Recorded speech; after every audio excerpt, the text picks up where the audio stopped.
طالبانو له پاکستانه د سوداګرۍ په برخه کې د اسانتیاو غوښتنه کړې. د طالبانو د بهرنیو چارو وزارت چارسمبالي ملا امیر خان متقي د پاکستان د بهرنیو چارو له وزیر بلاول بوټو سره په تاشکند کې کتلي دي. د بهرنیو چارو وزارت په وینا په دغه ناسته کې د دواړو هیوادونو ترمنځ د سوداګرۍ منځنۍ اسیا ته د توکو د لیږد او نورو موضوعګانو په اړه خبرې شوې دي. د طالبانو د بهرنیو چارو وزارت د عامه اړیکو د مرستیال ویاند حافظ ضیا احمد پر ټویټر پاڼه لیکلي، همدا ډول امیر خان متقي له ښاغلي زرداري وغوښتل چې د افغانستان او پاکستان ترمنځ د خلکو په تګ راتګ او همدارنګه د تجارت په برخه کې د اسانتیاوې برابرې کړي.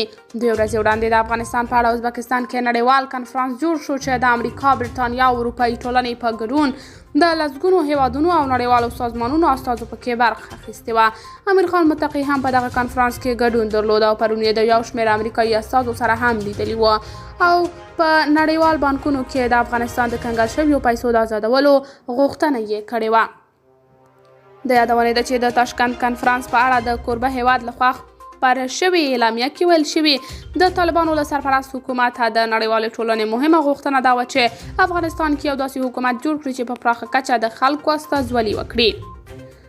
په ورته وخت کې د طالبانو د ریاست الوزرا مرستیال مولوي عبدالسلام حنیفي په کابل کې د جاپان له سفیر سره لیدلي دي.